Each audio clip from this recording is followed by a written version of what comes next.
Hello, welcome back to খেলো Bangla channel. আজকের এই ভিডিওতে তোমাদের আপডেট দিতে চলেছি যারা তোমরা বর্তমানে ব্যস্ত রয়েছো আইপিএলে কোন দল চ্যাম্পিয়ন হবে, মুম্বাই নাকি গুজরাট নাকি ব্যাঙ্গালোর নাকি পাঞ্জাব, এ সমস্ত খেলা বাদ দাও। তোমরা ভারত থেকে 1000+ কিলোমিটার দূরে অবস্থিত ইউএইতে বাংলাদেশের সঙ্গে ম্যাচ চলছে ইউএই, আর সেখানে ইউএই দল কিন্তু বাংলাদেশ টিমকে পেলে দিয়েছে, পুরো পেলে দিয়েছে।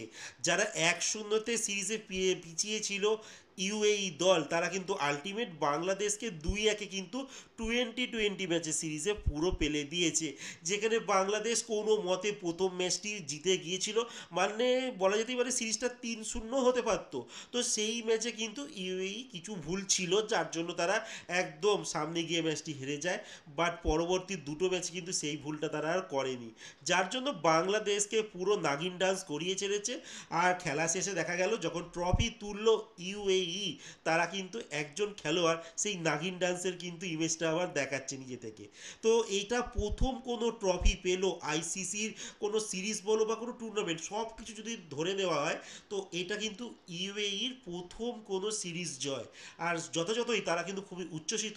আর এই ইউএই টিমটা কিন্তু ম্যাক্সিমাম খেলোয়াড় ভারত আর পাকিস্তান থেকে নেওয়া, যে সমস্ত খেলোয়াড়রা ওইখানে থাকে বা ভারত থেকে কোনো কাজের সূত্রে হয়তো ওই দেশে গেছে, তো তাদের ট্যালেন্টটা কিন্তু কাজে লাগিয়েছে ইউএই ক্রিকেট বোর্ড। তারা কিন্তু সেই দেশের নাগরিকত্ব দিয়ে বা যেমন প্রকারে হোক করে তাদের দেশের হয়ে কিন্তু খেলিয়ে দিয়েছে। তো এই মুহূর্তে সবথেকে বড় খবর কিন্তু তোমরা আইপিএল ছাড়ো, এই দিকে নজর দাও, বাংলাদেশকে কিন্তু ইউএই পেলে দিয়েছে।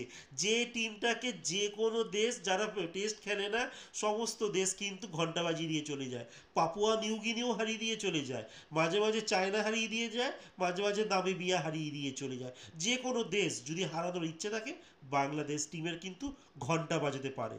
তো যাই হোক, এই মুহূর্তে মুস্তাফিজুর রহমান যিনি প্রথম ম্যাচটি খেলার পর কিন্তু ইন্ডিয়াতে চলে আসে আইপিএল খেলতে, যেখানে বাংলাদেশ থেকে অভিযোগ করা হচ্ছিল তারা ভারতে খেলতে আসবে না, কিন্তু কিছুটা মানতেই হবে যে পেটের সমস্যা আছে, পয়সা নেই, যার জন্য বাংলাদেশের খেলোয়াড়রা বাধ্য হয়ে বর্ডার ক্রস করে ইন্ডিয়াতে খেলতে আসছে। উল্টো দিকে বাংলাদেশ মিডিয়া দাবি করছে ভারতে নাকি এই যে যুদ্ধ পরবর্তী সময় যে আইপিএল স্টার্ট হলো, অনেক খেলোয়াড় নাকি খেলতে আসছে না, কারণ কি ভয়েতে আসছে না। অ্যাকচুয়ালি কারণটা বলে দিই, সামনেই কিন্তু শুরু হতে চলেছে টেস্ট চ্যাম্পিয়নশিপ, যেখানে অস্ট্রেলিয়া সাউথ আফ্রিকা মুখোমুখি হবে, যার জন্য দুটো দেশের বোর্ডের খেলোয়াড়দেরই কিন্তু নির্দেশ দিয়েছে তাদের সংশ্লিষ্ট বোর্ড যে তারা কিন্তু তাদের ক্যাম্পে যোগ দিতে হবে। 11 তারিখ থেকে কিন্তু ফাইনাল ম্যাচ রয়েছে। তারপর ইংল্যান্ড দলের সঙ্গে কিন্তু খেলা চলছে, তারা এখন বর্তমানে টেস্ট খেলছে, তারপর ইন্ডিয়ার সঙ্গে তাদের টেস্ট ম্যাচ শুরু হবে। তো সব দেশে কিন্তু খেলার জন্য ব্যস্ত হয়ে গেছে, তাদের যে মেন যে টিমটা তারা আইপিএল এর সময়টার জন্য কিন্তু বর্তমান সময় একটু ফাঁকা রাখে, কারণ ম্যাক্সিমাম খেলোয়াড় যেন টাকার জন্য আইপিএল খেলতে আসে। তো সেইটার জন্যই তারা ছাড় দেয়। যাই হোক, আইপিএল খেলে কিছুটা তারা মোটামুটি টাকা ইনকাম করতে পারে, তো তার জন্য ওই সময়টা একটু খেলা শিডিউল রাখে না। খুব জোরই পাকিস্তানের সঙ্গে একটা দুটো মাঝে মাঝে রাখে, তারপর দেখবে মেন টিমটা কিন্তু খেলে না। তো আবারও কিন্তু সব টুর্নামেন্টগুলো সব স্টার্ট হয়ে যাচ্ছে, যার জন্য এই খেলোয়াড়গুলো ভারতে আসছে না। যেমন বাটলার কিন্তু দেখো খেলছে, এবার ফাইনালে যদি গুজরাট ওঠে তাহলে কিন্তু বাটলারকে পাবে না, বাটলার কিন্তু দেশে রিটার্ন চলে যাবে। তো বুঝতেই পারছো যে ফেক নিউজ কিন্তু বাংলাদেশ তরফ থেকে ছড়ানো হয়।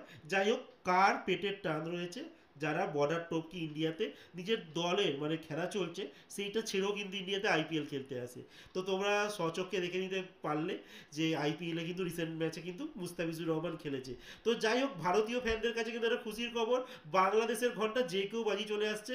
বাট একটা মানতে হবে, বাংলাদেশ দলকে কিন্তু তোমরা কেউ ফেসবুকে হারাতে পারবে না। রিসেন্ট টাইমে যে ফুটবলের একটা ভোটিং চলছিল, সেখানে কিন্তু বাংলাদেশ দল কিন্তু চ্যাম্পিয়ন হয়েছে, এই কি ভোটিং দিয়ে। আর সেই ক্ষেত্রে বাংলাদেশের সঙ্গে কিন্তু ফেসবুকে কখনোই পারবে না, সেই দিক থেকে তোমরা সবাই সাবধান। বাট রিয়েল লাইফে যদি খেলা হয় বা যে কোনো জিনিস হয়, সেখানে কিন্তু বাংলাদেশ দলকে যে কোনো দল হারাতে সক্ষম হয়। তো ভিডিওটা কেমন লাগলো, ইনফরমেশনটা আনন্দ লাগলে কমেন্ট করতে পারো, সাবস্ক্রাইব করে নিতে পারো।